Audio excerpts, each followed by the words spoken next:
남남 홍영, 박성성, 김팡팡 짝꿍입니다.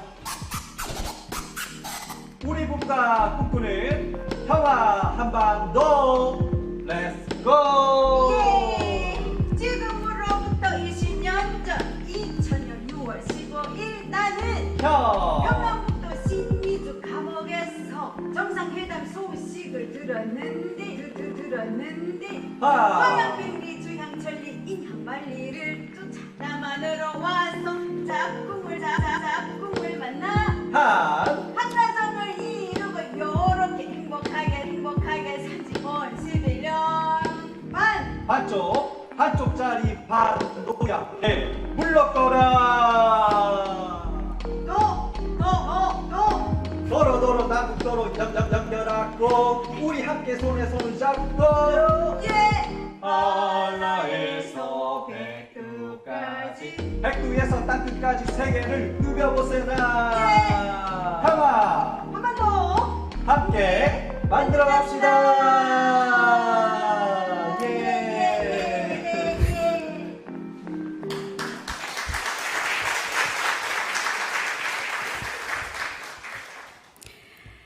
예, 기도를 좀 진하게 하고 하려고 했는데 시간이 제가 잘못 알고 있어서 생략하고 바로 이어가도록 하겠습니다. 이제 그 영상을 보신 소감이 어떻습니까? 아마도 예술성은 조금 제로인 것 같고 가사는 좀 봐줄만 하네 이런 생각을 하셨을지 모르겠습니다. 예, 가사는 저게 지금 2년 전인데요. 그 6.15 이제 20주년 될 때 그 통일부에서 공모가 나왔어요. 사실은 국회에서 먼저 챌린지를 하나 어떤 국회의원님과 같이 우리 북향민 청년들 한 19명이 모여서 같이 농아들하고 함께 이렇게 했었는데요. 그냥 잠자리에 누웠는데 그냥 저 가사가 한 번에 쫙 주시더라고요. 예, 저 위에 분께서. 예, 그렇게 해서 최우수상을 300만 원짜리입니다. 그래서 최우수상을 받았습니다. 근데 아까 보신 것처럼 저의 남편은 좀 신기한 사람이긴 합니다. 왜냐하면 제가 결혼하기 전에 그 일부에서 얘기했지만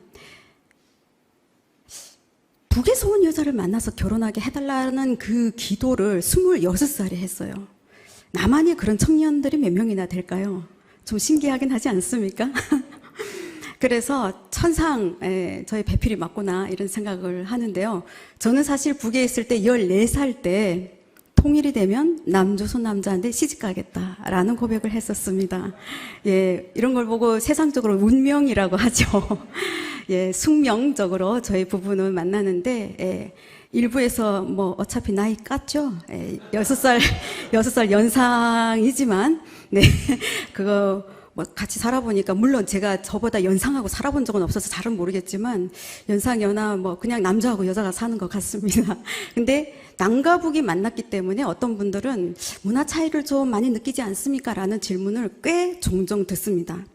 근데 결론부터 말씀을 드리면 제가 한국 현재 7년 뒤에 결혼을 했기 때문에 지금 딱 보시면 감이 오실 것 같습니다. 굉장히 적응을 잘하게 생겼죠. 예, 한국에 온 지 오래돼서 이렇게 말 잘하는 거 절대로 아닙니다. 예, 하나님께서 은사를 주셔서. 그래서 7년이 돼서 남편을 만나다 보니 약간은 그 한국 문화에 제가 일찍이 좀 적응을 한 것도 있고, 그래서 별 갭을 느끼지 못하긴 했으나, 물론 살면서 가끔 가다가 충돌이 있을 때 남북 문화 차이로 있는 그런 것 때문에 이름하여 우리는 남북전쟁. 예, 오늘 우리가 지금 평화 6.25 전쟁과 관련해서 통일선교 주간에 지금 제가 이제 여러분을 이렇게 만나게 되는데 남북전쟁도 꽤 했습니다. 그런데 지금 굉장히 행복하게 지금 그냥 저만 보면 웃습니다, 집에서. 그래서 제가 굉장히 신기한데 왜 자꾸 나보면 웃냐고 하면 그냥 좋아서 웃는데요. 참고로 저희가 자녀가 없습니다. 그래서 애가 없어서 저러나 이런 생각도 해보긴 하는데 그게 아니라 사랑이 참 많은 남자를 제가 만나서 참 한국에 와서 가장 큰 성공을 한 게 그게 아니겠습니까? 예, 그래서 저기 영상을 제가 먼저 보여드린 이유가 있습니다. 영상 가사에 원래 나왔는데요. 제가 20년 전에는 북쪽 신의주 감옥에 있었습니다. 저는 97년도에 첫 탈북을 해서 2000년도에 잡혀서 북송당하게 됩니다. 그래서 신의수 감옥에 있을 때 김대중 대통령이 방북했다는 얘기를 듣게 되었고요. 통일이 되나 이런 생각을 하게 됐습니다. 북쪽에서도 김대중 대통령은 굉장히 유명하거든요. 그런데 여기에서 보면 20년 전에 저는 북에 있었는데 지금 한국에 와서 지금 이제 20년을 지금 7월이면 만 20년을 살게 됩니다. 북에서 23년, 중국에서 4년, 한국에서 20년. 이 수학 계산 잘하시는 분들은 나이 딱 나오죠.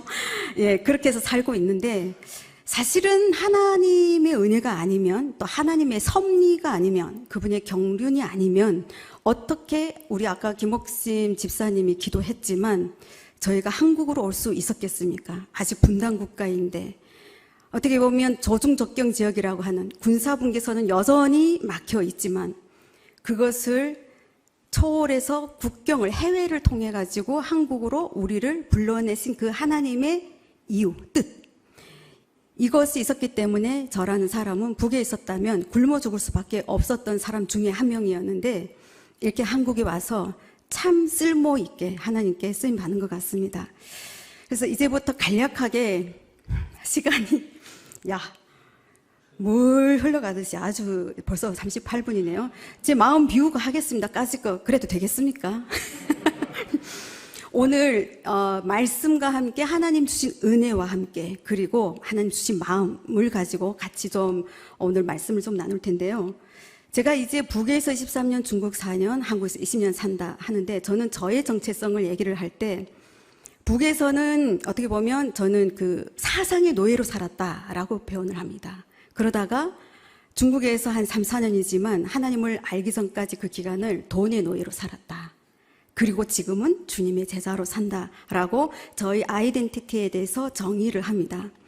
금방 이렇게 감이 오실 텐데요. 그런데 아까 그 영상에서도 그렇게 하고 나서 와가지고 지금 짝꿍을 만나서 이 화양벨리, 그 화양백리지 뭐 천양 그게 어떻게 떠오릅니까? 평상시에 제가 뭐 그렇게 시구를 잘하는 것도 아닌데 확 떠올라서 이게 천양말레 우리 남편이 짝꿍이 있는 한국으로 이렇게 와서 또 이렇게 통일에 미쳐 있는 사람을 만나다 보니까 저 아까 그 영상 보셨지만 얼마나 어색하고 얼마나 웃깁니까? 그런데도 둘이 뒤에다가 저거를 치고 막 크로마키 그 천을 치고 이 손도 막 잘리고 이럽니다. 그때는 유튜브 제가 시작한 지 얼마 안 됐을 때였기 때문에 그 편집을 그나마 잘하는 친구가 했었기 때문에 저나마 퀄리티 있게 나왔는데 그렇게 해서 여러분 가사에 보는 것처럼 반쪽짜리 이제 반도야 이제 물러가라. 이제 우리는 한라에서 백두까지 백두에서 땅끝까지 이제 우리 하나님께서 놓으신 복음의 실크로드를 따라서 달려가고 싶은 거죠. 그게 저의 마음이고 사실은 통일을 지향하는 이 대한민국의 모든 크리스찬들이 가져야 되는 마음이 아닐까 싶습니다. 물론 저는 북쪽에 아직 남겨둔 동생이 한 명 있습니다. 그러니 그 누구보다도 간절하기는 할 겁니다. 이제 뒤에서 말씀 나누다가 하나님 주셨던 마음 그때 나눌 텐데요. 그래서 한국에 와서 주님의 제자로 산다. 이제 어떻게 보면 사상의 노예로 살던 사람이 사상의 노예 하면 딱 그냥 주체 사상 교육을 받으면서 당과 수령을 위해서 충성하는 거는 제가 오늘 이 주제에 하평케 되어야 할 한반도라고 말씀을 드렸습니다. 거기서는 충성심이 저절로 되어지는 겁니다. 억지로 되는 사람들도 있을 수 있습니다. 저는 한국에 와서 석사 논문을 쓰면서 북쪽에 그렇게 다양한 생각을 가지고 살고 있는 사람들이 있다는 것을 깨달았습니다. 무슨 말이냐면 모든 북한의 주민들은 저처럼 위대한 수령 김일성 대원 스님과 당을 위해서 다 막 목숨을 바치기로 하고 사는 줄 알았어요. 그런데 와서 보니 이게 신분에 따라 가지고 충성, 여기 충성 고객이라고 그러잖아요. 충성분자들이 있고 그 중간에 갈등하는 그리고 아예 적대분자도 있고 그게 왜 그런가 했더니 북한에서는 성분이라고 얘기하는데 우리말로 쉽게 한국말로 하면 신분이죠. 그 신분이 어떻게 되냐에 따라 가지고 당과 수령에 충성하는 이 노동자, 저희는 노동자 집안 출신인데 하고 중간에는 약간 신분이 좀 애매한 적대분자는 뭐 몰랑 가족이 있거나 아니면은 신분을 따져봤을 때 굉장히 북쪽의 기준에서는 안 좋은 사람들. 겉으로 표현은 하지는 않는데 속으로는 일을 가는 거죠. 뭐라고 얘기를 해도 안 들리는 거죠. 겉으로 발설하는 순간 어디를 간다? 정치범 수용소로 간다는 걸 다 알고 있기 때문에 말을 못하고 산다는 것을 놀랍게도 저는 대한민국에 와서 신학 석사 논문을 쓰면서 발견을 했습니다. 그렇기 때문에 저는 사상의 노예로 살았지만 모든 북한 주민들이 그렇다라고 얘기할 수는 없겠지만 어쨌든 그렇게 살다가 이제 고난의 행군 시기를 맞이하면서 아주 자연스럽게 돈맛을 알게 되고 북한이 내가 태어나서 20몇 년 동안 살 때 공산주의 이상을 실현한다고 쌀밥에 고기국에 귀하집에 비단 옷을 입고 사는 것 이것을 이룬다고 모든 북한 인민들을 동원해서 그렇게 일을 시키고 저기를 했는데 달성 못했는데 중국에 와서 한 달 만에 그것이 이루어지는 것을 경험을 했을 때 깜놀이라고 하죠 그때.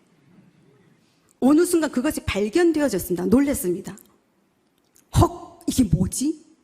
중국에 와서 한 달 만에 해결되는 처음에 밥을 이따만큼 먹었지만 시간이 지나면서 배에 이제 기름 끼기 시작을 하니 밤양이 줄어들고 찌개 들어간 고기 건져내고 비단옷은 누가 입어야 촌스럽게 지금 이 시대가 어떤 시대인데 기와집 됐고 아파트에서 살면 되고 에?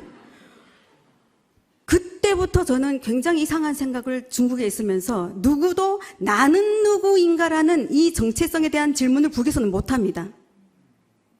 할 수 있는 백그라운드가 없어요. 왜? 태어나면서 우리 모두는 정체성이 정의가 되어졌어요. 우리의 아버지는 김일성 형수님, 우리의 집은 당에 품며 노래가 있습니다. 그러니까 우리는 하나님 아버지의 자녀잖아요. 우리 모두. 북에서는 우리는 김일성 대원수님의 자녀들인 거예요.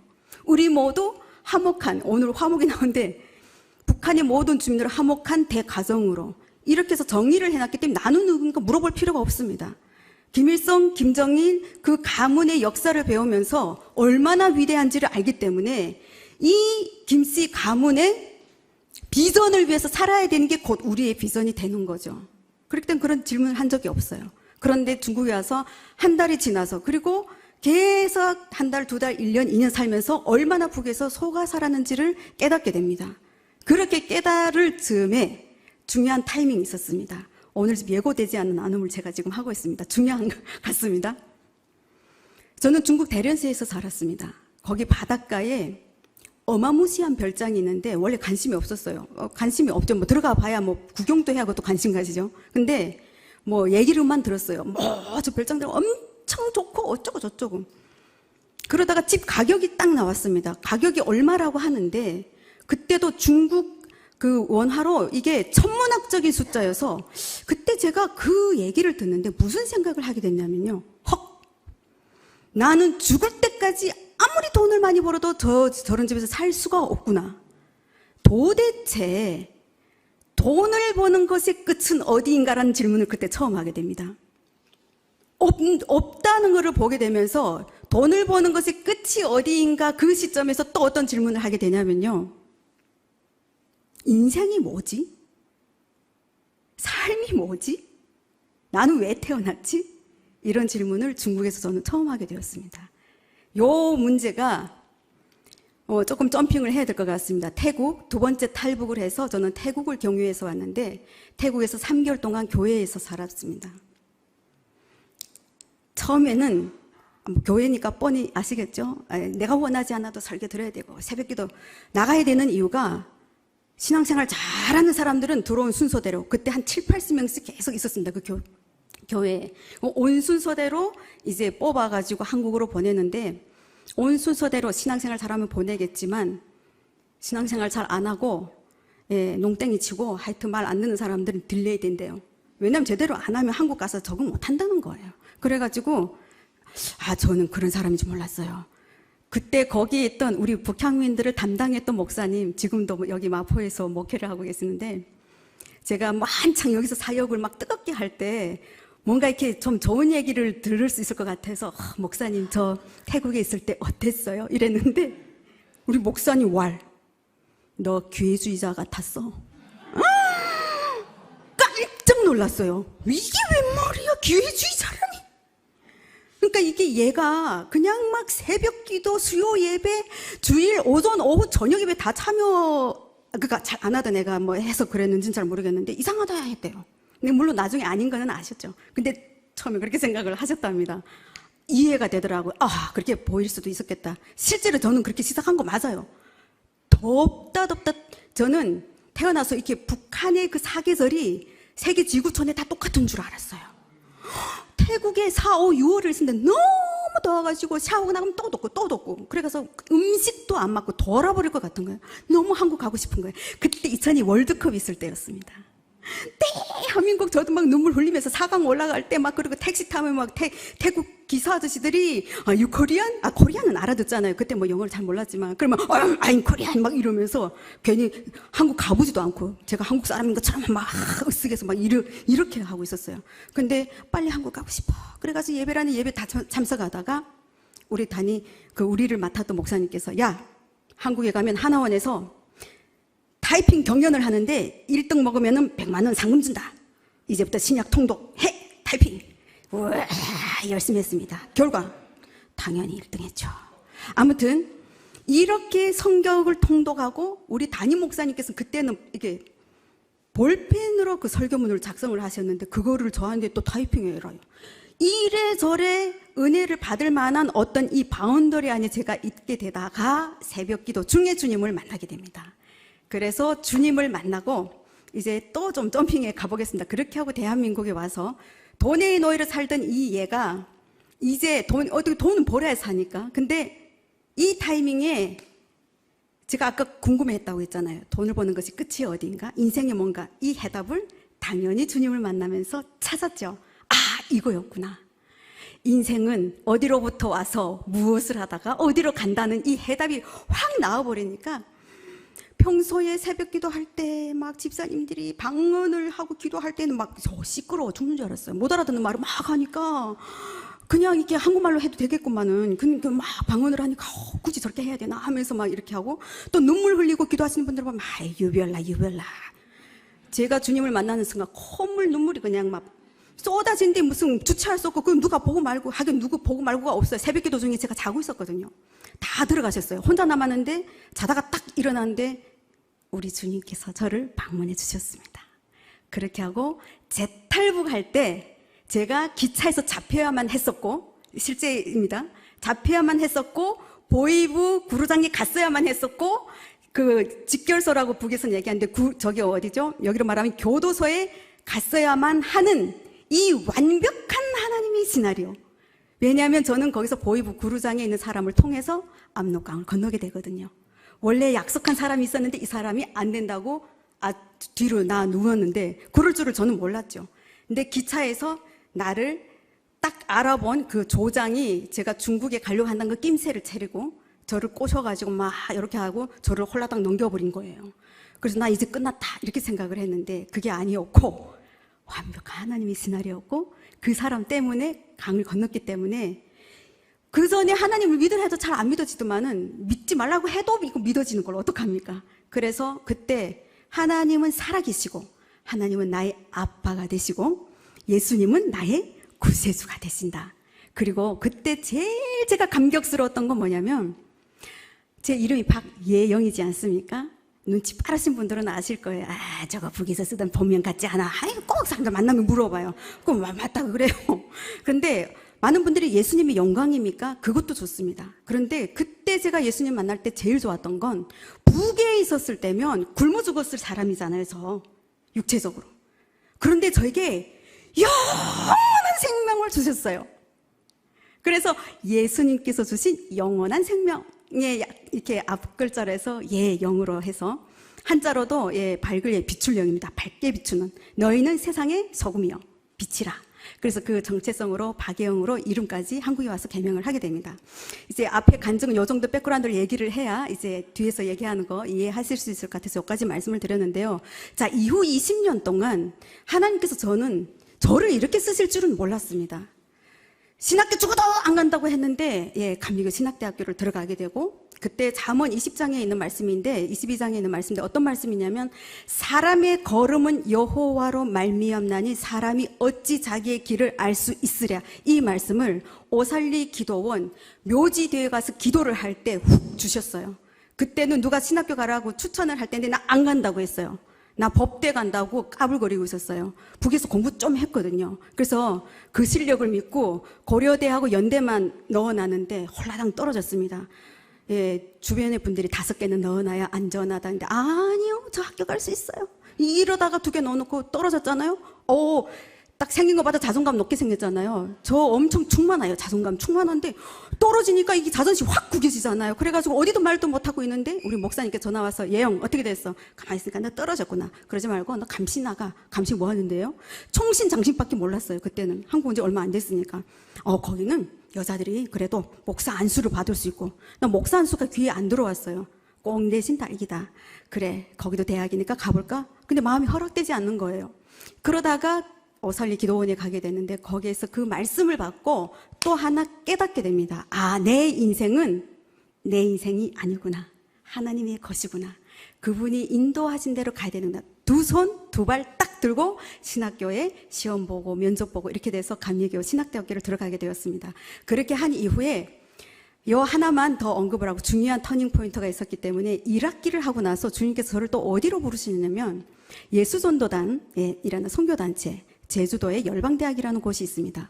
그곳으로 부르셨는데 그곳으로 부르셔서 저는 이전에 태국에서 만났던 하나님은 어떤 하나님이라고 생각을 했냐면 분명히 살아계시고 우리 예수님 그 아들을 보내셔서 우리를 구원해 주신 분이라는 건 당연히 알고 있었는데 뭔가 침묵하시고 뭔가 엄하시고 멀리 계시는 분 같고 약간 이런 느낌이 있었어요. 그런데 선교단체에서 제가 예배 가운데 제 이름을 3번이나 부르시고 만나주신 그 주님은 어떤 주님이었냐면 너무 할 말이 많으시고 사랑이 많으시고 따뜻하시고 내 가까이 계시고 항상 내가 뭔가 얘기하기를 원하시고 나랑 말하고 싶어 하시는 분이라는 것을 차원이 좀 다른 하나님을 만났죠. 똑같은 하나님이지만 우리가 언제든지 주님 앞에 나가면 관계를 가질 수 있는 이런 친밀한 분이 하나님이라는 것을 깨닫게 되고 다른 건 다 떠나서 그 전에 나는 주님을 위해서 뭐 하겠어요? 어쩌고 저쩌고 기도했어요. 기도가 바뀌었습니다. 제가 주님을 위해서 할 수 있는 건 사실은 없어요. 뭐가 있겠습니까? 그게 아니고 그냥 주님의 얼굴을 구하는 거 그거 하나. 주님의 얼굴을 구한다는 건 뭐냐면 주님의 얼굴을 쳐다보고 주님께 나아가면 그때 주님이 인도하신 대로 삶을 사는 것이 그리스도인의 삶이라는 것을 깨닫게 되었습니다. 그래서 가시나무새 노래에 나오는 것처럼 내 안에 내 비전 어떤 내 뭐가 아무리 많아도 물론 주님께로부터 처음에는 오겠죠. 근데 가다가 보면 덕지덕지 이렇게 군더더기들이 많이 붙을 수 있다는 것을 알게 됐고 다 비우고 주님이 말씀하시는 것만 천천히 가더라도 그 주님의 템포에 맞춰서 가야 되는구나.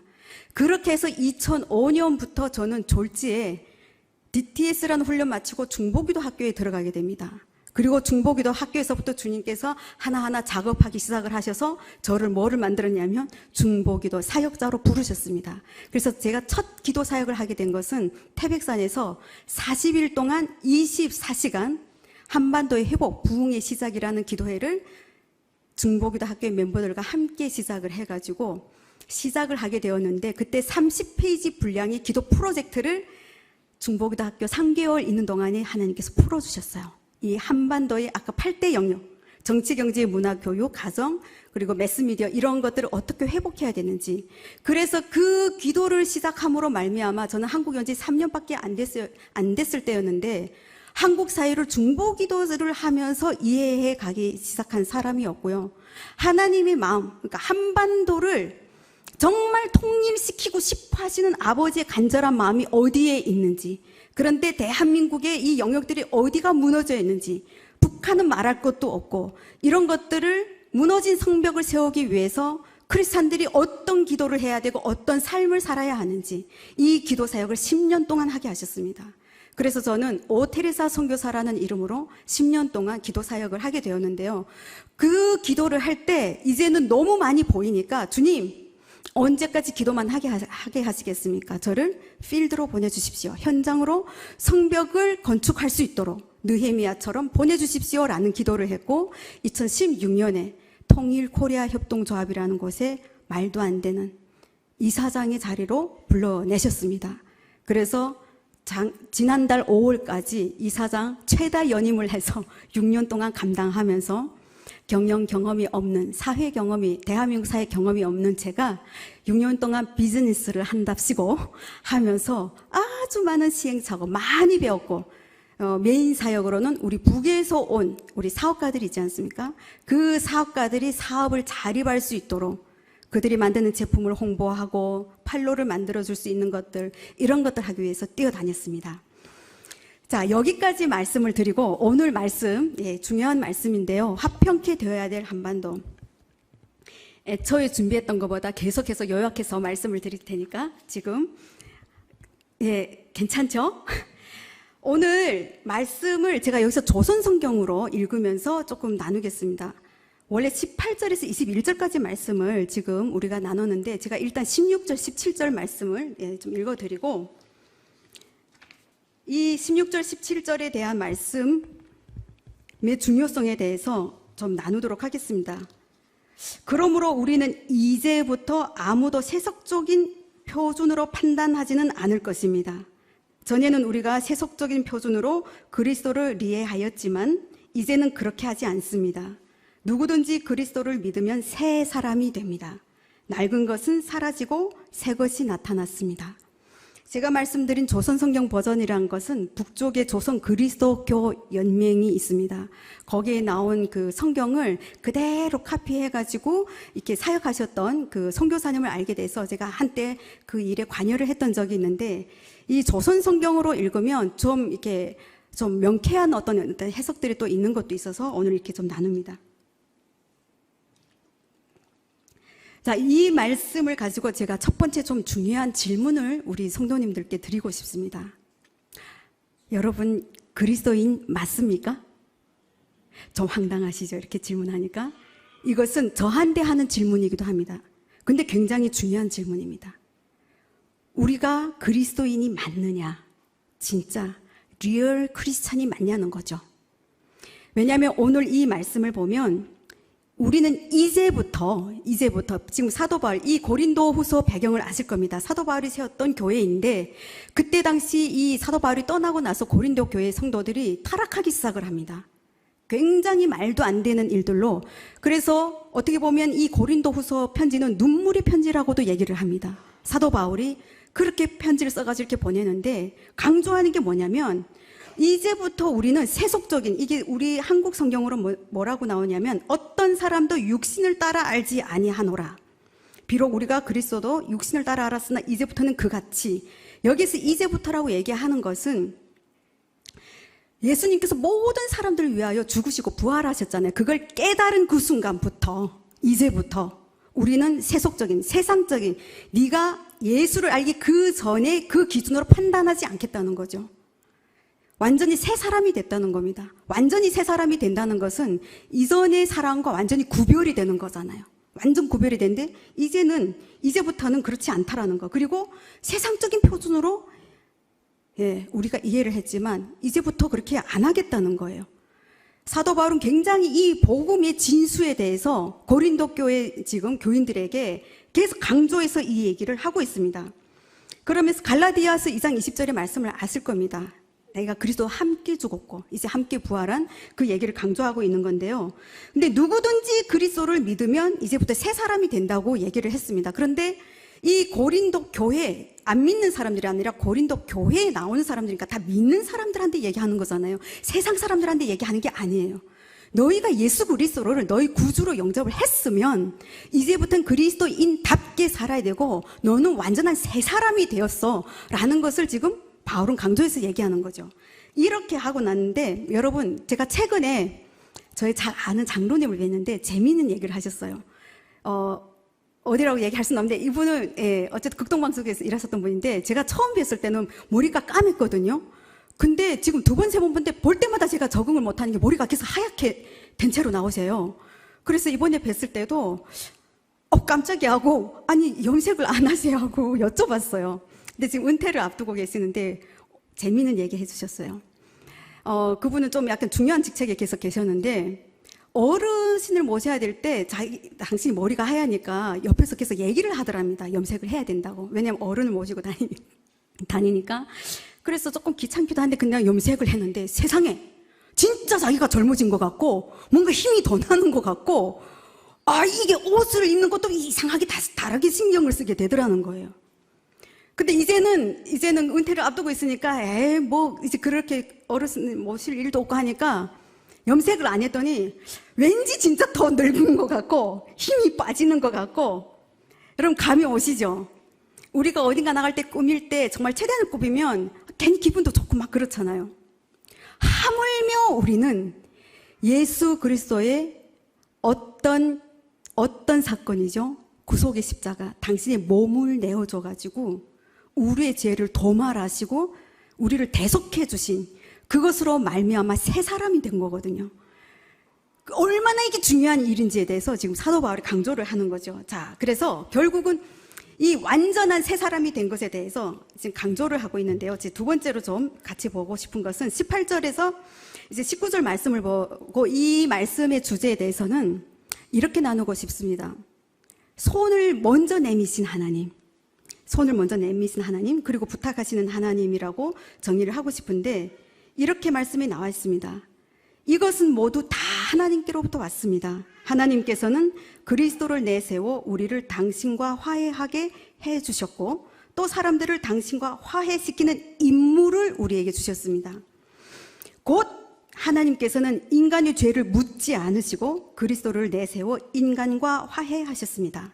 그리고 그 화해의 리치를 우리에게 맡겨 전하게 하셨습니다. 자, 이것은 모두 다 하나님께로부터 왔다는 이 절에서의 의미는 16절, 17절을 의미하는 겁니다. 태초에 아담과 하와를 하나님 만드신 거 여러분 기억하시죠? 흙으로 만드시고 숨을 불어넣으셔서 생명으로 사람을 만드셨는데 어쩌면 그리스도의 대속의 사건으로 새 사람이 된 것은 이것은 또 다른 하나님의 재창조 사건이라고 보셔야 되는 거죠. 두 번째 재창조. 왜? 죄인이 된 우리를 육신은 그대로 있지만 완전히 예수 그리스도의 보혈의 피로 바꿔놓는 거거든요. 이 재창조의 사건에 대해서 우리는 감격해야 된다는 거죠. 영원히 죽을 수밖에 없었는데 영원히 살 수 있는 길을 당신의 아들 예수 그리스도를 통해서 우리를 이제 구속해내 주신 거죠. 그래서 이 사건을 이 모든 것은 하나님께로부터 왔다. 그러면서 뭐라고 얘기를 하냐면 원수된 것을 여러분 그거 혹시 기억하십니까? 원수 사랑 얘기하면 마치 우리는 우리 개인적으로 인간적으로 원수된 것만 생각을 하는데 우리가 원래 하나님과 원수되었던 자들입니다. 맞죠? 예, 정말 그렇더라고요. 우리는 죄의 투성이, 우리는 원죄든 그게 어떤 죄가 자범죄가 됐든 무슨 죄가 됐든 우리는 예수 그리스도가 아니면 구원받을 길이 없는 사람들이었는데 그 은혜로 구원을 받았잖아요. 그러니까 이 원수가 되었던 우리가 이제 화목된 상태로 이제 되돌아오게 하는 것을 지금 사도 바울께서 강조를 얘기를 해서 하는데요. 로마서 5장 10절에 이런 말씀이 있습니다. 우리가 하나님의 원수였던 때에도 그 아들의 죽음으로 하나님과 화해하게 되었다면 하물며 그분과 화해가 이루어진 지금에 와서 우리가 살아계신 그리스도를 통해서 구원받으리라는 것은 더욱 확실한 일이 아니겠습니까? 여러분 저도 이제 한국에 온 시간하고 비슷합니다. 예수님을 믿기 시작한 지가. 그런데도 이런 말씀 보면 다시 가슴이 막 뛰어요. 제가 대속받은 이 은혜가 너무 커가지고. 그래서 여기에서 이제 예수님이 이게 사도 바울이 계속 얘기하는 이게 화해자에 대해서 화해자의 여기 주체는 누구냐면 원래는 화목한다, 화해한다는 건 이게 싸웠던 쌍방이 사실은 같이 해서 풀어가지고 하는 걸 화해라고 생각하기가 쉬워요. 그런데 이 성경에서 말하는 이 화해의 주체자는 사실은 하나님이시고 우리에겐 자격이 없어요. 하나님께서 죄 많은 우리를 예수님 대신해서 보내주시고 우리에게 화해 손을 제스처를 내밀어 주셨는데 우리는 이걸 거절하지 말고 그냥 받아들이면 되는 거죠. 수용해가지고 예수님의 그 큰 사랑을 받아들이는 순간 어떻게 되냐면 화해가 이루어지는 거죠. 그게 바로 예수 그리스도를 믿는 고백을 하면서 주님 안으로 들어오는 그 계기가 되는 거지 않습니까? 그래서 화해의 주체자는 하나님이시고 우리는 그것을 따라서 가면 되는데 여기에 19절에 뭐라고 말씀하셨냐면 화목하게 하는 말씀을 우리에게 부탁하셨다 라고 하셨습니다. 우리 그 일반 성경으로는 직분을 주셨다라고 얘기를 하고 조선 성경으로는 임무를 주셨다라고 합니다. 우리 북쪽에는 원래 군사 용어가 많이 있습니다. 임무하면 더 좀 와닿지 않습니까? 뭐 직분을 좋아하시나? 교회에 계시니까. 아무튼 저는 임무가 더 와닿습니다. 임무를 주면, 왜냐면 이거는 안 하면 안 되는 거거든요. 안 그렇습니까? 내 직분은 약간은 좀 설렁설렁 해도 되는 뭐 약간 그런 거 아닙니까? 예. 근데 임무는 이게 군대 용어잖아요. 군대에서 상사가 자기 부하에게 야 이거 언제까지 해? 하면 무조건 해야 되잖아. 안 했다가 뭐 어떻게 되나요? 잘 모르겠네요. 아무튼 그래서 여기에서 예수님께서 지금 우리들에게 정말 엄청난 직분을 주셨는데, 이 직분이나 아닌 이 임무는 누가 하셨던 거냐면 예수님이 하셨던 거를 우리에게 지금 맡기셨습니다. 저는 중보기도 사역자로 살 때 감격스러웠던 건 뭔지 아십니까? 사실은 중보는 죄가 없는 사람만이 할 수 있는 역할이거든요. 그래서 중보자는 단 한 분이라고 얘기하잖아요. 그러니까 정확한 표현은 중보적 기도가 사실은 맞습니다. 그런데 아무 죄도 없으신 예수님이 그 중간에서 하나님과 우리 사이에서 중재를 하시는데, 우리가 감히 그 예수님의 역할이 그 자리에 들어가서 정말 하나님과 이 국가, 하나님과 어느 나라, 하나님과 공동체 이 사이에서 중보기도를 한다는 것은 어마무시한 특권이거든요. 근데 그거 못지않게 지금 이 말씀 역시 어떤 거 화해하는 직분, 화해를 한다라고 생각했을 때 여러분이 떠오르는 게 있으실 겁니다. 화해는 기본적으로 뭐가 전제되죠? 분열이 됐던 것을 전제로 합니다. 아닌가요? 원수됐던 것을 전제로 합니다. 그래서 다시 화해하자라는 거 뜬금없이 그냥 갑자기 화해하자 이러지는 않지 않습니까? 이것에서 우리가 알 수 있는 건 뭐냐면 관계라는 단어를 저희가 여기에서 짚어볼 수 있습니다. 왜 제가 이 말씀을 드리냐면 여러분 너무 잘 아실 겁니다. 저도 최근에 들었는데, 저는 최근이 아니라 언제부터 이거를 제 눈으로 보기 시작을 했냐면, 제가 한국에 왔을 때 지하철을 타면 다 신문 있잖아요. 그 무료 신문 그거 지하철 입구에서 가지고 막 내려가서 이렇게 할 때였거든요. 근데 어느 순간부터 스마트폰이 들어오면서 그거 없어지고 다 이 스마트폰 보면서 막 어때서 낄낄낄낄 웃기도 하고 무슨 막 별의별 사람이 다 있는 거예요. 근데 그걸 보면서 제가 무슨 생각을 했냐면, 야 이거 큰일 났다. 안 그래도 내가 대한민국에 와서 살면서 내 집, 옆집, 아랫집, 윗집 누구 사는지도 모르고, 그리고 몰라야 되고, 그건 프라이버시라고 알 필요도 없는, 우리 이웃이 누구 사는지 모르니까 누가 죽은 지 며칠 돼도 모르는 이런 관계가 끊어진 이 사회에서 점점 더 관계가 끊어지는 형국으로 가는구나라는 생각을 했는데, 지금 4차 산업시대가 들어서면서 이 관계는 더더더 멀어지고 있죠. 코로나를 경험하면서 더 경험을 여러분 하셨을 겁니다. 그런데 최근에 만났던 어느 대학교 교수님이 그 말씀을 하시더라고요. 1938년, 이거는 테드 영상에도 나온 건데 1938년에 하버드 대학교에서 실험을 했다고 합니다. 하버드대 쪽에 300명의 미국인들하고 필라델피아 쪽에 300명을 실험을 했는데, 어떤 실험을 했냐면 어떻게 할 때 가장 70년 동안 이것을 했는데요. 실험을 했는데 어떤 때 제일 행복한지, 행복이란 무엇인가, 이거를 70년 동안 실험을 했다고 합니다. 그리고 얻어낸 결과, 그 300명 안에는 대통령도 있었다고 합니다. 대통령으로 배출된 사람도 있었다고 하는데, 결과가 재밌게도 뭐라고 하냐면 좋은 관계, 행복이란 무엇인가 하는데 그 70년을 추적했는데 좋은 관계라고 했다는 겁니다. 그 교수님께서 안타까워하신 건 뭐냐면, 요즘 대학생들, 특별히 지금 3학년 애들은 1학년 때부터 이게 코로나로 비대면을 하다 보니까 얼굴을 못 보고 하니까 선생님하고 뭔가 하려고 하면 선생님과 관계하기 어렵습니다. 이렇게 얘기를 한답니다. 그리고 자기가 어려서 엄마를 시킨답니다. 어떤 물어볼 거를. 여러분, 이게 굉장히 심각한 거라고 보셔야 됩니다. 여기에서 우리가 발견할 수 있는 하나의 중요한 이 비성경적인 것을 볼 수 있습니다. 하나님께서 아담을 만들고 하와를 왜 만드셨죠? 독처하는 것이 보기 좋지 않아서 만들어주신 이유도 있습니다. 관계를 만들어주신 거고요. 하나님과 우리 모든 것을 이 관계라는 단어 하나로 설명할 수 있습니다. 깨어졌던 관계, 떨어졌던 관계를 이어주는 거죠. 그런데 세상은 계속해서 관계가 멀어지는 쪽으로 과학의 발전과 함께 가고 있는데, 이것에 대해서 크리스찬들이 경각심을 안 갖고 있다면 한반도의 문제도 마찬가지입니다. 72년이 되어서 우리의 기억에서 멀어질 수밖에 없는 건 알겠지만, 의지를 들여가지고 그것을 잊지 아니하고 북녘 땅의 영혼들을 위해서, 우리 한반도의 통일을 위해서, 평화를 위해서 저희는 기도를 해야만 합니다. 이제 세 번째를 보면 우리 사도 바울이 정말 부탁한다라고 이렇게 얘기를 간절히 했는데 20절 이제 21절 말씀을 보면 우리가 그리스도를 대신하여 사신이 되어라고 말씀을 하고 있습니다. 여러분 재밌는 게 여기 사신이라고 프레스부어 오멘이라는 이게 헬라어 뜻인데 이것은 딱 본절하고 에베소서 6장 20절에만 나오는 단어예요.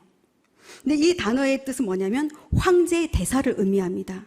사실은 그때 당시에 이 바울은 엄청난 오해와 그 사도 직분에 대해서 도전을 받기도 하거든요. 근데 그것을 해명하면서도 이것은 인간에게서 나온 어떤 그런 자격이 아니라 하나님께로부터 받은 이 화목해 하는 직분을 가지고 사도적인 직분을 가지고 사는 것은 하나님께로부터 온 것이라는 것을 강조해서 지금 얘기를 하고 있는 거죠. 그러면서 우리에게 뭐라고 하냐면 너희들은 하나님과 화목하게 되라. 근데 이 화목하게 되라는 이 의미도 자세히 들여다보니까 의미가 어떻게 되냐면 그 카탈라게테라는 헬라어인데 제2 단순가고 수동태 명령어로 화목되어라는 의미다. 화목되어라. 저는 쉽다고 생각합니다. 예수님의 그 깊은 구속사의 그 은혜에 우리가 깊숙이 들어가게 될 때 하나님과 화목되어지고 그것을 어떻게 하게 되냐면 우리에게 맡겨진 임무 그대로 우리가 싸웠다 아니면 어디가 분열이 있고 갈등이 있다 이러면 우리가 어떻게 해요? 사신이 되어서 그것을 하나로 연결하기 위해서 실천할 수 있는 삶을 살 수 있는 자리로 나갈 수 있게 된다는 거죠. 단추는 주님께 있습니다. 우리한테 있는 것이 아니라 저는 경험을 해봐서 합니다. 요것만 나누고 마치겠습니다. 이제 마무리를 하기 전에 6.25 지금 이거 맞아가지고 지금 하고 있는 거지 않습니까? 제가 사실은 오래전에 중보기도 사역을 할 때 이건 실제로 제가 이 말씀에 근거해가지고 경험한 사건입니다. 어느 교회에 강의를 가게 되었는데 어떤 유명한 분이 새치기를 해서 제 강의 대신에 강의를 하시게 되었어요. 갈까 하다가 주님께서 들으라는 마음을 주셔서 우리 같이 갔던 멤버들하고 딱 앉았습니다. 그런데 그분 장로님이셨는데요. 메시지를 시작하자마자 갑자기 뭐라 그러시냐면 여기서 반미했던 사람들은 회개해야 됩니다. 아멘.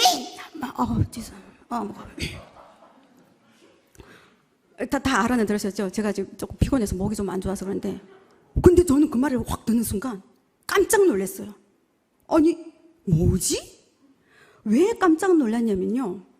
반미, 친미, 반북, 친북 요딴 단어들은 감히 복음 앞에서 껄떡대면 어떻게 말해야 되지? 제가 이게 6년 동안 이 사회에 나가가지고 막 비즈니스 하면서 그때는 막 있잖아요. 경영대 다니면서 막 공감되는 막 이 강의를 듣다 보면 아멘 이래가지고 주변에서 쳐다보고 이랬는데 또 말을 순화시키느라고 훈련했더니 이럽니다. 그러니까 적절한 용어. 그러니까 그런 반복, 침묵, 시기 이런 단어는 거론할 가치가 없는 겁니다. 여러분 반미가 회개해야 되면 친미는 할렐루야입니까? 우리가 6.25 전쟁을 겪을 때 미국 그 역사적으로도 어떤 도움을 받는지 제가 모르겠습니까? 제가 신학 신대원까지 하고 미국에 가서 목회학 박사까지 하고 왔습니다. 공부할 만큼 했습니다. 제가 말씀드리고 싶은 건 하나님의 이 큰 품 안에 있는 이 복음의 수용성에 대해서 우리가 재단하고 자르면 안 된다라는 의미입니다.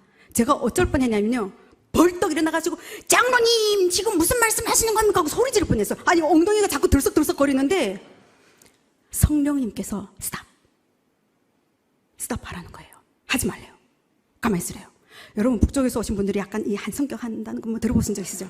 저 말도 못해요. 북에 있을 때 담임선생 고소하고 하여튼 제 얘기 나눌 게 은혜도 많고 하여튼 너무 많습니다. 근데 아무튼 근데 들썩거리는데 성령님께서 가만히 있으래요. 그리고 은혜를 부어주시는데 그 다음 주에 제가 강의를 하게 됐습니다. 앞에 나가는데 나가기 딱 전에 하나님께서 어떤 마음을 주신지 아십니까? 나는 북한을 너무 사랑한다. 그러면서 나가서 무릎을 꿇으랍니다. 왜? 여기 대한민국 국민들 거기 큰 교회였어요. 북한이 6.25 전쟁을 일으킨 것에 대해서 사과를 하랍니다. 잘못했습니다라고. 저는 성령님이 시키면 안 할 수가 없는 사람이에요. 중보자로서. 저한테 이런 간증들이 굉장히 많이 있습니다. 이스라엘에 갔을 때도 150여 개, 270개 역의 국이 모인 자리에서 무릎 꿇게 하신 적도 있어요. 일본 앞에서. 이건 다음에 나눠야 될 것 같습니다.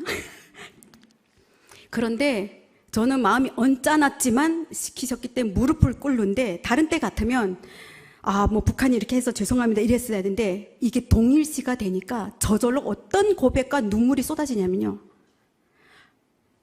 여기에 계신 대한민국은 여러분 너무 죄송합니다. 북한이 전쟁을 일으켜서, 저는 그때 살지는 않았지만 김일성 그리고 또 강대국들이 간섭도 있었지만 어쨌든 전쟁을 일으킴으로 말미암아서 여기 계신 분들의 친지들, 가족들 돌아가시게 해서 너무 죄송합니다. 북한 용서해 주십시오 하고 그냥 무릎 꿇고 울면서 기도할 수밖에 없었습니다. 그렇게 한참 기도를 하고 있었는데요, 어느 정도 시간이 흘러서 3명 정도 앞으로 뛰쳐나오셨습니다. 나오셔서 제 손을 꼭 붙잡고 한 분이 그러십니다. 자매님, 너무 죄송합니다. 나는 북에서 탈북자들 내려오는 거 너무 싫어했어요. 저것들이 왜 한국에 와가지고 왜 자기 아버지가 6.25 때 돌아가셨답니다. 저것들이 왜 지금 대한민국에 와가지고 우리의 세금과 우리의 피땀으로 된 것을 저렇게 지금 갈취해서 먹고 있는지 자기는 너무 화가 났답니다. 그런데 자매님, 죄송합니다. 이제부터 제가 탈북민들을 사랑하겠습니다. 그들을 위해 기도하겠습니다 라고 고백하셨어요. 다른 분도 자기가 이산가족, 할아버지, 할머니 계속해서 울면서 고향을 그리워하는 거 보고 살았다, 이런 얘기를 또 들었습니다. 그럴 때 저는 무엇을 보았냐면요, 하나님이 우리에게 맡기신 그 화해 직분, 그 임무를 성령님이 시키실 때, 할 때 우리 안에서 하나됨, 회복이 일어나고 화해가 당연히 일어나고 치유가 일어난다는 것을 정말 영혼 깊이 깨닫게 되었습니다. 제가 오늘 딱 하나의 예만 지금 든 것뿐입니다.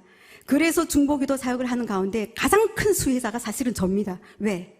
하나님께서 야곱과 에서의 그 만남을 간절히 기다리시고, 그때도 지금도 동일하게 오늘 이 말씀을 통해서 우리 여기 계신 분들과 나누고 싶은 건 뭐냐면, 우리가 먼저 하나님을 알고 있잖아요.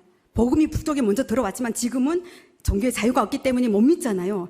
예수 그리스도를 아는 우리가 먼저 손을 내밀고, 저들이 튕겨도 저들을 위해서 계속 기도하고, 저희들에게 화해 제스처를 내밀고, 잘못은 저들이 했지만 이 말씀에 나오신 것처럼 우리의 죄를 물어보지 않으시고 예수님을 대신해서 보내주신 것처럼 묻지 말고 그냥 손을 내밀라는 겁니다. 예수 그리스도 그 십자가의 사랑으로 손을 내밀 때, 그래서 제발 너희가 하나 되기를 나는 간절히 원한다. 근데 그 간절히 원하는 게 그냥 뭐 정치적으로 여러 가지 이유로도 될 수 있겠지만, 그게 아니라 예수님의 생명을 안고 있는, 사랑을 알고 있는, 진정한 화해를 알고 있는 그리스도인들이 앞장서서 정치적인 어떤 것들이 나왔을 때 자꾸 이성적으로 판단하려고 들어가지 말고, 아까 말씀드렸던 반복 이런 것들, 이즘 뒤에 공산주의, 자본주의, 이 이즘이 들어간 것들이 결코 복음 위에 있을 수 없습니다. 정말 그렇습니다. 정치적 성향은 다를 수가 있어요. 누구는 보수적일 수 있고 진보적일 수 있는데 이게 왜 원수가 되어야 될 이유가 됩니까? 한국 기독교에 이것 때문에 싸우는 거 가지고 저는 10년 동안 기도해 왔습니다. 다 나름대로 판단이지만 그것을 하나님 앞에 가져가서 이 복음의 기준으로 봤을 때 내가 어떤 기도를 해야 되고 어떤 저기를 해야 되는지, 종전선언을 한다고 해가지고 되나? 이렇게 말할 게 아니라, 성경에서 세례 요한이 주님이 오실 길을 예배하면서 광야에 외치는 사이 소리로 그 선포하고 선언을 했을 때 어떤 일이 일어나는지 성경적인 관점으로 들여다봤을 때, 너네 세상적으로 설명하는 거는, 외치는 건 뭐 희말이 없겠지만 나는 예수 그리스도의 이름으로 이 땅의 전쟁이 끝났음을 선언한다, 이런 기도를 예수의 이름으로 하게 된다면 하나님이 역사하시지 않겠습니까? 하나님의 힘은 무궁무진하고 갑입니다. 갑 오브 갑인 거 아시잖아요. 그 하나님께 기도할 때 이 땅에서 일어나는 우리가 보기에 정말 힘든 것들은 다 소멸될 수 있다고 저는 확신을 합니다. 이것이 제가 하나님께 갖고 있는 믿음입니다. 예, 오늘 이제 말씀을, 이제 시간이 많이 간대요. 저는 이제 20년을 살면서도 항상 이런 생각을 합니다. 하나님이 나에게 10달란트를 감당할 거를 주셨는데 내가 한 지금 5달란트밖에 감당하지 못하고 있는 건 아닌가? 이런 생각 때문에 주님 앞에 갔을 때 착하고 충성된 종아라는 칭찬을 받고 싶은데 정말 잘 가고 있는가라는 질문을 계속 하게 됩니다. 제 딴에는 노력을 했지만. 그래서 실천하는 삶을 사는 거 굉장히 중요한데 하나님의 생각과 하나님이 부르신 그 부르심보다 앞서거나 뒤처지지 않도록 깨어서 기도하는 거, 깨어서 바라보는 거, 이거 너무나 중요한 것 같습니다. 오늘 그래서 2가지 소개하고 저는 내려갈 텐데요. 오늘 제가 그 통일 코리아 협동조합에서 이사장으로 일을 하다가 지금은 비즈니스 부문 대표로 일을 하고 있습니다. 근데 기도 사역을 하면서 이게 한 2009년부터 만들어 왔던 건데요. 이게 그 한반도, 통일 한반도 기도 손수건입니다. 손수건. 그래서 손수건으로 쓸 수 있는데 오른쪽에 이게 뭐냐면 결연 지역이 있는 겁니다. 저는 함경북도 김책시에서 살고 있는데 결연 지역이 어디냐면 경상도 창원 마산입니다. 그러면 이렇게 설명을 드리죠. 고향이 창원 마산이신 분은 북쪽에 함경북도 김책시를 우선 마음에 품고 기도를 시작해 주십시오. 하다 보면 주님께서 이제 마음을 부어주실 거고 김책시를 계속 보게 될 거 아니에요. 요즘에 인터넷이 잘 돼서 웬만큼 뒤지면 또 나오기도 합니다. 그렇게 해서 기도 손수건으로 쓰라고 요거 하나 가져왔고, 우리 통일코리아 협동조합에서 개간지를 초창기 좀 만들다가 15건까지 만들다가 좀 어려워서 멈췄다가 최근에 이 여름호로 다시 복간을 했습니다. 여기에 이제 다양한 통일 관련된 이야기들이 있는데요. 여기 협동조합 조합원을 가입하고 싶은 의사가 있으신 분들은 나중에 협동조합 홈페이지 찾으면 나오고요. 오늘 요걸 갖고 왔는데 이거하고 예, 2개를, 이거 원래 10,000원입니다. 그런데 요거 1,000원, 요거 5,000원 이렇게 해가지고 이건 34건밖에 못 갖고 왔어요. 왜냐하면 지금 거의 많이 나가가지고 없는데, 여러분들이 통일운동에 좀 참여한다는, 좀 동참한다 하는 게 없는 분들은 하나만 동참한다라고 생각을 하면 뭐 기도 손수건을 사시든지 아니면 이것도 저기 하시든지 조합에 가입하시든지 여러분 감동대로 선택을 하시면 될 것 같습니다. 이제 결단의 찬양 제가 선정한 게 있는데요. 오직 주의 사랑에 매어라는 찬양인데 잘 아실 겁니다. 왜 이 찬양을 선정했냐면 여러분 최춘선 할아버지 이야기를 아실 겁니다. 그 김우현 감독님이라고 오래전에 팔복 그 시리즈로 가난한 자는 복이 있나니에서 최춘선 할아버지, 그러니까 30년 이상을 통일되기 전까지는 신을 안 씻겠다고 하시고 그분은 눈이 오나 비가 오나 신을 벗고 30년 동안 다니셨습니다. 그러다가 돌아가셨는데 최춘선 할아버지 목사님이기도 하십니다. 그래서 이 다큐멘터리가 나올 때 배경음악이 오직 주의 사랑에 매여였는데 이 찬양이 무려 만들어지기까지 고용원 선교사님 만드신 건데 10년 정도 걸렸습니다. 우리에게 정말 이 시간 다른 건 까먹어도 하나만 품고 간다고 하면 나를 구원하신 예수 그리스도의 사랑, 그 주의 사랑에 내가 잡힌 바 되어서 그럼 한 발 더 나아가서 오늘 부탁하신 화해하게 하는 그 사명을, 그 임무를 앞으로 하나씩 내가 좀 감당해 가보겠다. 이 땅에 깨어진 모든 관계들이 예수 그리스도 이름으로 다시 접붙임되고 하나가 되어서 한 걸음 한 걸음 나가서 남북이 화해하고 하나가 되는 그날을 위해서 작은 걸음을 떼어보겠다는 마음으로 이 오직 주의 사랑의 매어를 부르시면서 기도하면서 나아가면 좋겠습니다. 네.